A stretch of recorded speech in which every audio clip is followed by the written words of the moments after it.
Hola, welcome to the Good News Roundup, your weekly digest of what's going well in the world. In today's positive news, scientists have decoded the entire human genome, a new record in women's football, a mysterious return of Charles Darwin's missing notebooks, how saving the planet will save us money, and some good news for seahorses. Two notebooks that belong to Charles Darwin have anonymously returned to the Cambridge University Library, 22 years after they mysteriously disappeared. They are filled with Darwin's notes and sketches, including the famous Tree of Life drawing, which shows his early theory on how related species may have originated from the same starting point. The most important theory in the natural sciences is probably the theory of evolution by natural selection, which was discovered by Charles Darwin. And these are the notebooks in which Charles Darwin worked out his theory. The notebooks turned up just outside the university library, in a spot where there are no cameras, inside a bright pink gift bag with a mysterious note that read, "Happy Easter." I can't tell you how happy I am that the Charles Darwin notebooks containing the 1837 Tree of Life sketch are home again. The return of the relics has brought joy and relief, but also a lot of questions. Who took them in the first place and how? Where have they been for 22 years? And why have they been returned now? And now on to a memorable day and a new record for women's football. A crowd of more than 91,000 broke the attendance record for a women's club match when Barcelona played Real Madrid at Barça's Camp Nou Stadium. Sens dubte és un dels millors dies de la meva vida. Hem fet història, seguim escrivint la història. The first time the women's team has played on the iconic pitch in front of a crowd, as it's usually reserved for the men's team. Ellas normalmente juegan en un estadio de entrenamiento mucho más pequeño, con una capacidad de 7.000 espectadores, y el club vio esta oportunidad de hacer este partido en el Camp Nou porque primero era un partido muy importante de Champions League y sobre todo también por el rival, que era el eterno rival, el Real Madrid. Pero ahora, una vez ganaron este partido y pasaron de ronda y ahora están en semifinales de la Champions League, su próximo rival es el Wolfsburgo, un equipo alemán que aquí en Barcelona no lo conoce prácticamente nadie, que es muy desconocido. Pues se volvió a repetir la historia, volvieron a decidir que el partido se jugara en el Camp Nou y en menos de 24 horas se agotaron las entradas. Scientists have decoded the entire human genome, filling in millions of pieces of DNA. The genome now covers each chromosome from end to end with no gaps and unprecedented accuracy. I think many people in the field didn't expect this ever to actually happen. The development was made possible by state-of-the-art technology and worked on by more than 100 scientists.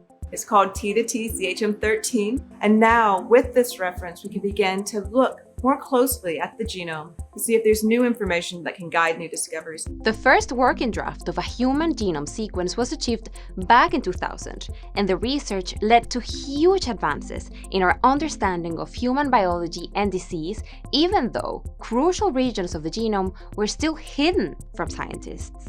Being able to see the entire sequence really unlocks potential for scientists to better understand the role of genetic variants in disease.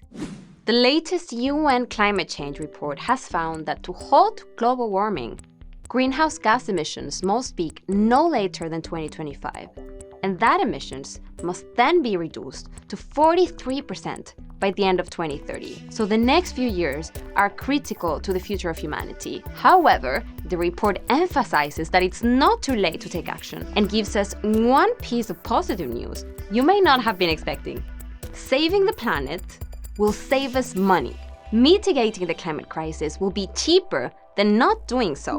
Renewables have come down in cost very quickly, much faster than we had expected. Decarbonization of the energy system is becoming very accessible and potentially even cheaper than the business as usual fossil fuel trajectory that we were on before. And saving the world is already getting cheaper. There have been sustained decreases of up to 85% in the cost of solar and wind energy. The Global Electricity Review 2022 also found that wind and solar power, the fastest growing sources of electricity, reached a new record usage in 2021. And now for some news to bring a smile to the faces of marine biologists, and perhaps to yours too. A group of researchers from Santa Ursula University in Rio de Janeiro is monitoring the seahorse population in this bay, which used to be Rio's most dangerous spot for the species. Bom, o comércio do cavalo marinho, ele não tinha uma legislação muito específica, então as pessoas vinham, coletavam, vendiam para várias lojas de aquário, tanto no Brasil quanto para exportação, e não tinha nada que regulamentasse isso. But a ruling that passed in 2014 banned the collection, handling, and storing of seahorses. It changed everything for these extraordinary creatures, and now they're making a comeback. Então, em 2015, a gente tinha 2 animais a cada 400 metros quadrados. Em 2018, esse número subiu para 8 animais a cada 400 metros quadrados. E no ano passado, em 2021, a gente teve 13 animais a cada 400 metros quadrados. Então a gente consegue ver que depois dessa portaria, a gente já teve um resultado bastante importante no aumento dessa população natural. And local fishermen have also been taught how to help with the conservation project. A gente larga a rede de pesca, a rede de espera, e nisso os cavalos às vezes eles passam e ficam grudadinhos.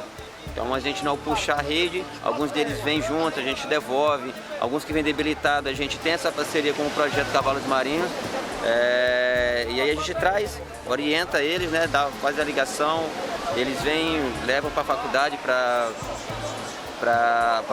tentar recuperar, né, fazer a recuperação deles e depois devolver. And we're signing off with the ultimate in positive news, a miracle. According to the residents of Dinosa in Montenegro anyway. In this village, water springs from a 150-year-old mulberry tree. It is believed to come from a water source right below the tree's roots, but locals prefer to call it a gift from Mother Nature. If you want to hear more good news, subscribe to our YouTube channel. And if you've got a positive story you think we should share, please send it to us by using the hashtag #GoodNewsEuronews. And remember, some news can be good news.